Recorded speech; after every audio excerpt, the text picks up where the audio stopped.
eu sou Luana Maia e está começando o primeiro episódio do nosso podcast.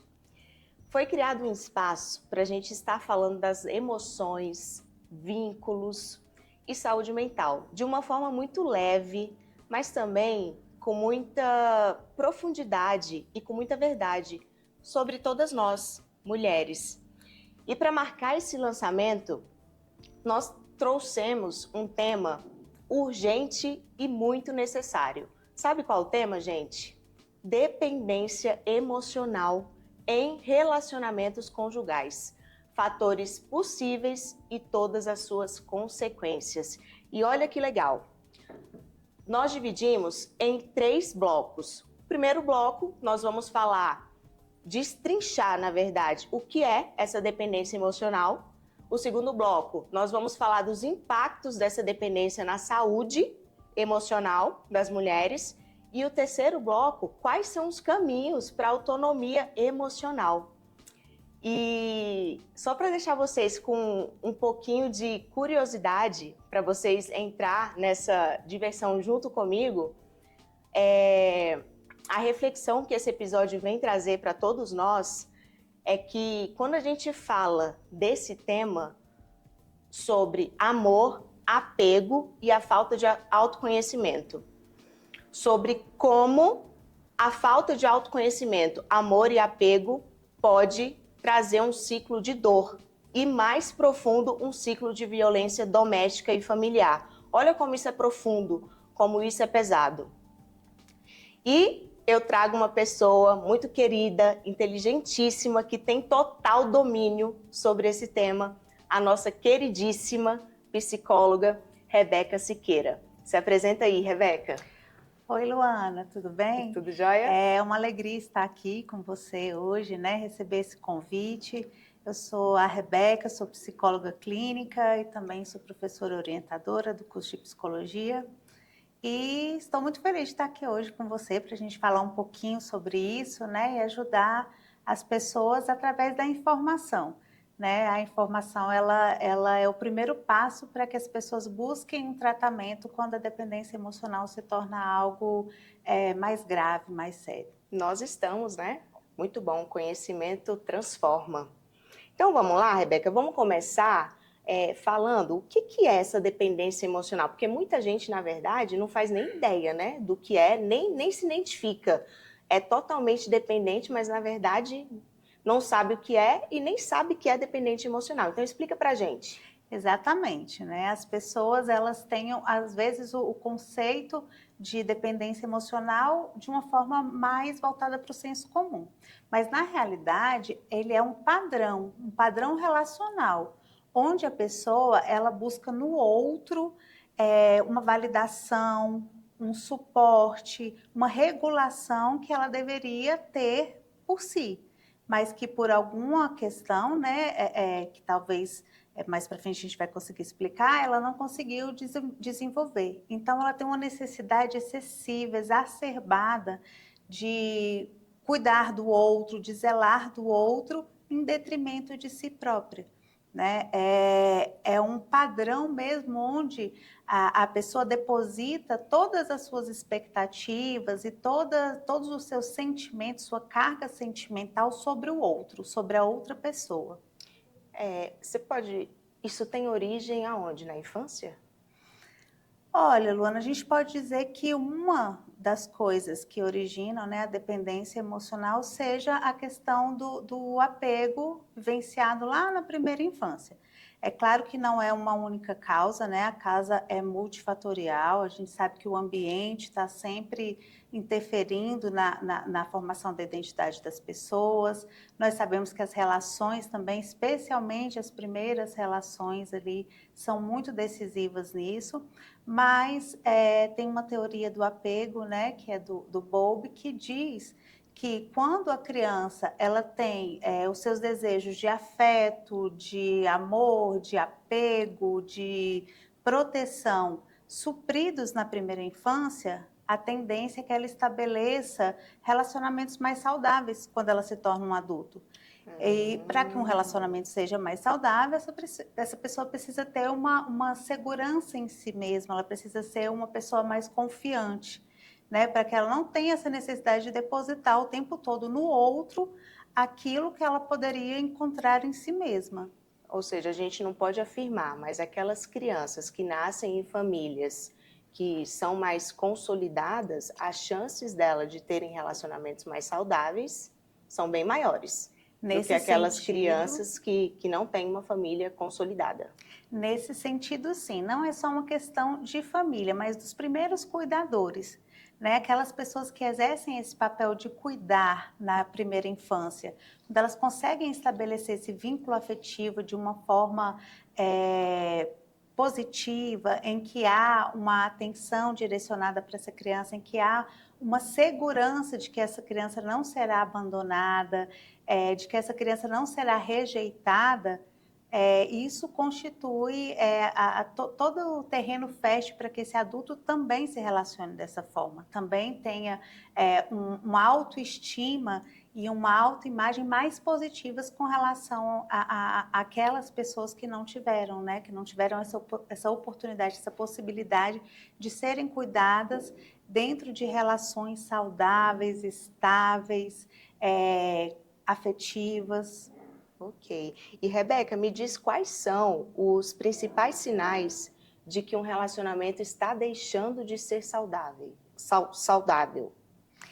E passando assim a ter mais características de um Sim. relacionamento onde existe a dependência emocional, né?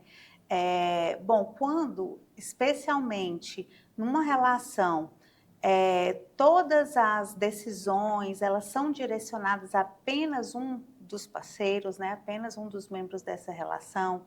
E quando o outro passa a uma posição de submissão e de medo excessivo de ser abandonado, a gente pode considerar que essa relação já não está mais saudável, porque ela já não está mais equilibrada, né? Onde ambos, através das trocas, através dos seus conhecimentos, dos seus repertórios, acabam por tomar as decisões juntos, de forma dialogada, de forma em que ambos façam concessões.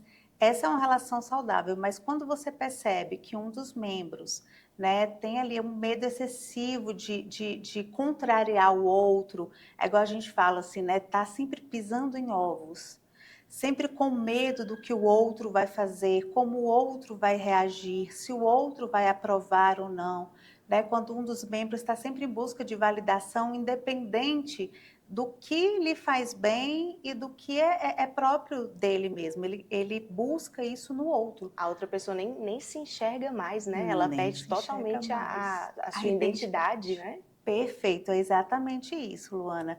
E aí, nessa relação, quando ela começa a ter esse desequilíbrio, vamos dizer assim, né? Uma das pessoas passa a se anular sempre, né? Aí está sempre ali condicionada ao que o outro vai fazer.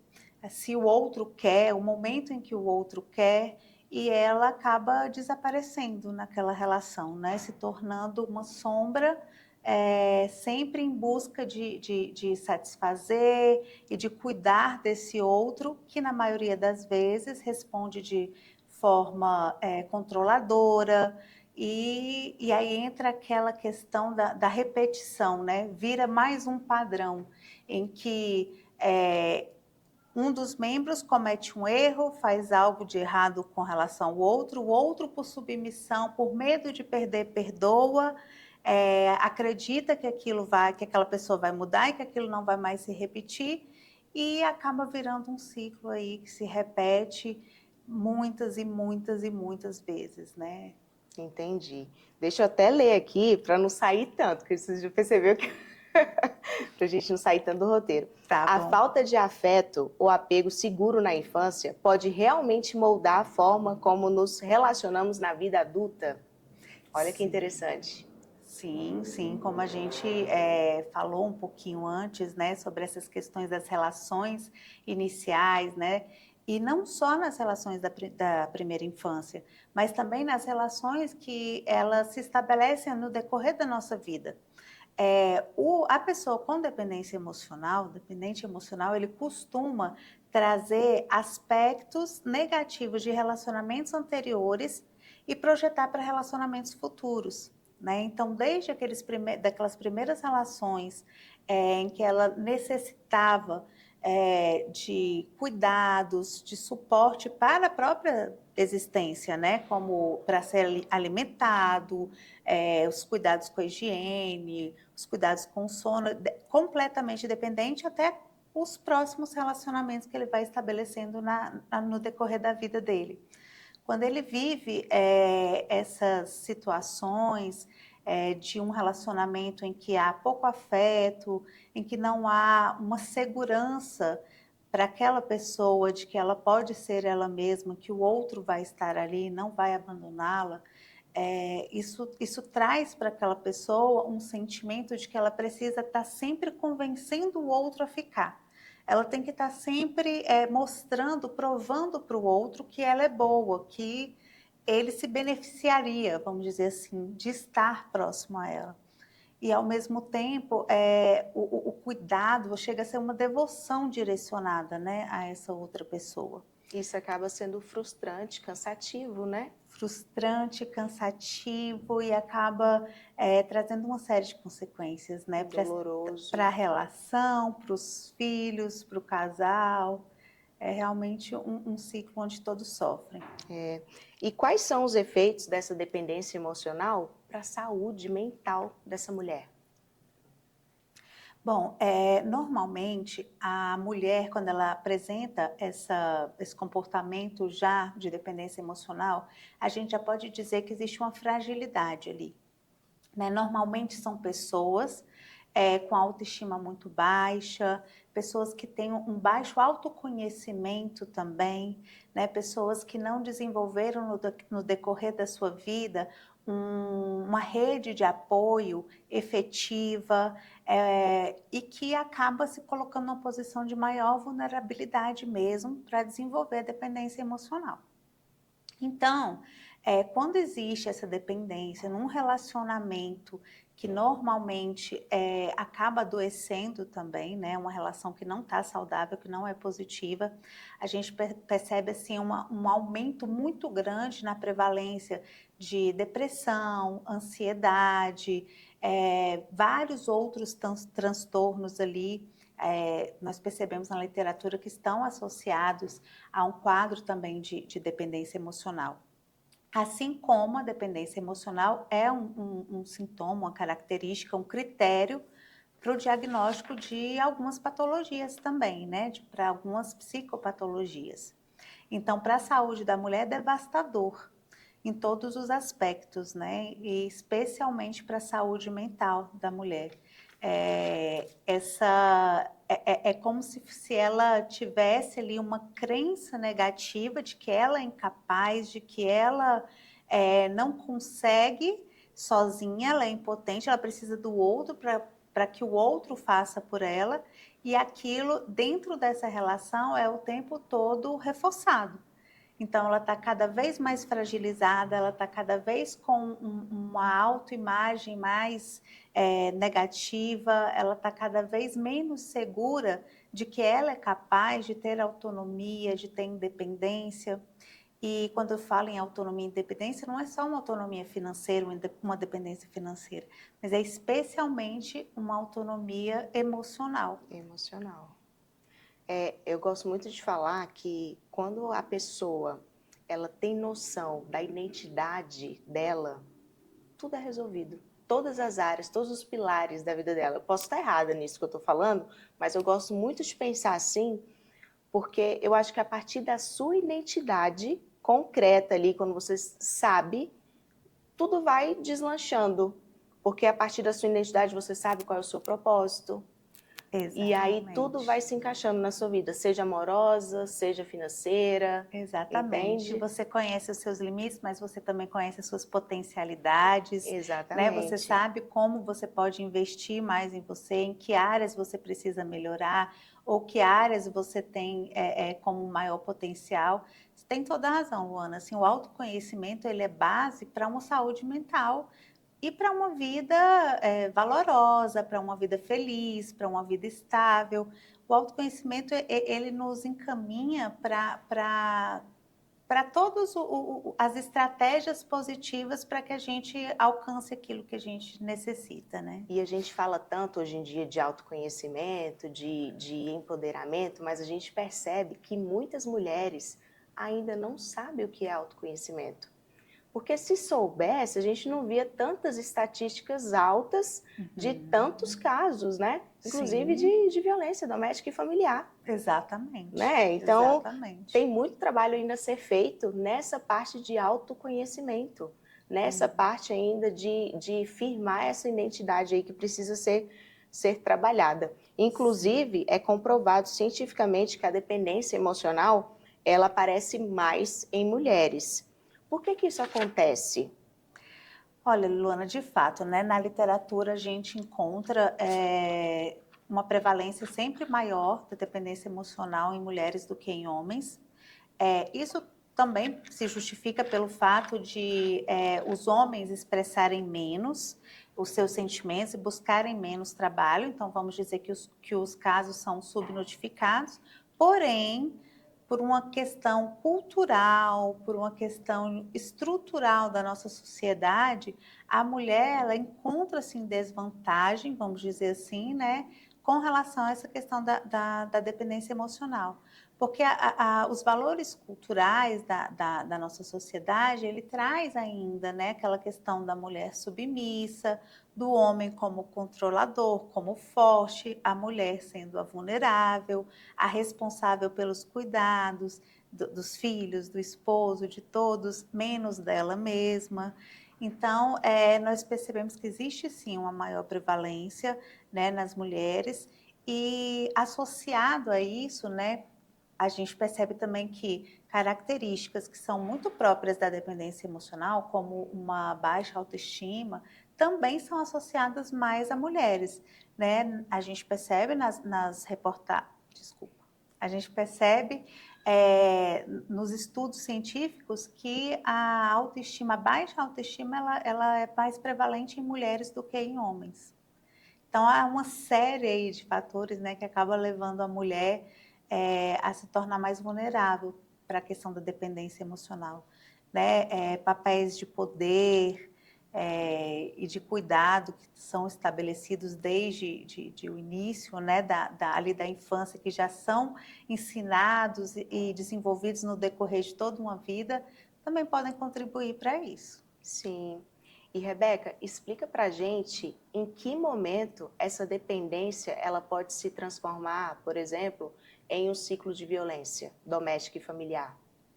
Sim. Que inclusive é o que a gente está acontecendo muito aqui no Distrito Federal, né? Sim, Luana, nós percebemos, né, que quando há casos de violência doméstica, normalmente essas mulheres elas têm essa característica da dependência emocional. E por conta das características relacionadas a isso, então, assim, são mulheres que elas são mais submissas, elas têm medo de perder o companheiro, elas têm medo de denunciar o parceiro ou a parceira, justamente por esse receio de serem rejeitadas. Tem toda uma questão de dependência também em outras áreas, né? Uma questão muitas vezes financeira. Quando tudo isso, todo esse combo está junto aí dentro de uma relação conjugal e existe a violência, é como se a gente juntasse todos os fatores para que aquilo entrasse em combustão, né? Nós observamos que os padrões ali de perdoar todas as vezes que esse ciclo acontece, né? De agressões, de violência verbal, patrimonial, aí depois a pessoa se desculpa, diz que não vai acontecer novamente, que perdeu o controle, que naquele momento estava muito frágil, ou até mesmo culpabiliza a vítima. É porque você me tirou do sério, você me deixou muito nervoso, você não me deixou alternativas a não ser agir dessa forma. E aí a mulher, né, vai lá e perdoa mais uma vez, acredita que o parceiro vai conseguir modificar esse comportamento, vai se tornar uma pessoa melhor e se mantém aí nessa relação. que muitas vezes perdura por toda uma vida e que também ensina aos filhos um determinado padrão, né? Um padrão de relacionamento que é baseado na violência, um padrão de relacionamento que é baseado no controle ou na submissão também, né, de dos membros, o que também, infelizmente, nos ajuda lá na frente reproduzir isso, né, nas novas relações que virão. Sim. A gente tem vários estudos que indicam que homens que presenciaram, né, violência doméstica, presenciaram seus pais agredindo, Acabam agredindo acabam as esposas, as esposas, namoradas. namoradas, exatamente. É um índice muito alto, né, de correlação. E assim como a menina que cresce ali naquele ambiente onde ela vê que a mãe sofreu esse tipo de violência, é como se ela normalizasse em alguns momentos aquilo e fosse ainda mais difícil para ela se perceber numa relação em que existe a violência, em que existe a dependência emocional. Para ela, aquilo está tudo normal, porque foi a referência que ela teve De amor, de amor, de cuidado. exatamente, cuidado. E também tem muitas pessoas por exemplo, que acham que quando a gente fala de violência doméstica, já vai para o último estágio, né? Que é a física. Não percebe a psicológica. Exatamente, né? Não vê que a física é o último estágio, mas até chegar naquela física já teve tantas outras coisas tão graves que poderiam ter sido cortadas. O emocional já estava tão abalado e a gente acaba não prestando atenção aos sinais, né? Exatamente isso, né? Até por uma falta de conhecimento também, né? De divulgação do que é essa violência psicológica, do que uma violência patrimonial, por exemplo, onde a mulher não tem controle sobre os próprios patrimônios, sobre o próprio salário, aquilo que é dele, aquilo que é da família, né? Vamos dizer assim, tudo precisa passar pelo parceiro, tudo precisa ser aprovado pelo outro, né? Também falas em que essa mulher é desqualificada, ela é colocada como alguém incapaz, como alguém inferior, né? Todas esses padrões mesmo, eles se configuram como violência, né? É porque é tudo muito sutil, né? Aí a sociedade e nós mesmos, a gente só quer tratar quando aparece um sintoma. Exatamente. Mas enquanto está ali escondidinho, sutil, enquanto está a gente não quer procurar ajuda. Uhum. E a maioria das mulheres tem até mesmo vergonha. Sim. Percebe, não, vou deixar passar. Como é que eu vou falar essa situação para os meus pais? Como é que eu vou falar isso para alguém próximo? Vamos, vai melhorar. Ou então acha que ama tanto, né? Uhum. Não, acredita no... É complicado, né? E aí perdoa uma vez, aí sofre o julgamento da sociedade, das pessoas mais próximas, Exatamente. acontece de novo. Aí como é que fica? Aí o que essa mulher faz? Bom, as pessoas julgaram, né, aquilo que eu fiz, então eu vou começar a disfarçar para as outras pessoas. Porque ela sofre com a violência, mas ela também sofre com o julgamento dos outros. Exatamente. Então ela entra num processo de isolamento social, ela se afasta de amigos, ela se afasta de familiares, ela passa a não expor mais para a sociedade aquela relação que ela está vivendo. Né? Então, ela evita lugares públicos, ela evita lugares onde as pessoas possam observar que a relação que ela está vivendo é uma relação abusiva, é uma relação violenta. E isso alimenta ainda mais o comportamento do agressor, porque ele está protegido, vamos dizer assim, né? Protegido pelo fato de que a própria vítima ajuda ele a camuflar as consequências daquilo. Então, se existe um hematoma, ela esconde, ela deixa de ir trabalhar, por exemplo. Ela diz que é um outro problema de saúde, mas ela deixa de trabalhar porque foi vítima de uma violência física ou outra, sexual, dentro do próprio casamento, né? E aí essa violência, ela perdura, ela vira algo meio que automático, ela se retroalimenta, né? Exatamente. E nem sei se a gente pode dizer isso, mas se tivesse um jeito de fazer uma relação, de falar, qual o par ideal para uma pessoa que é dependente emocional? Quem seria esse perfil?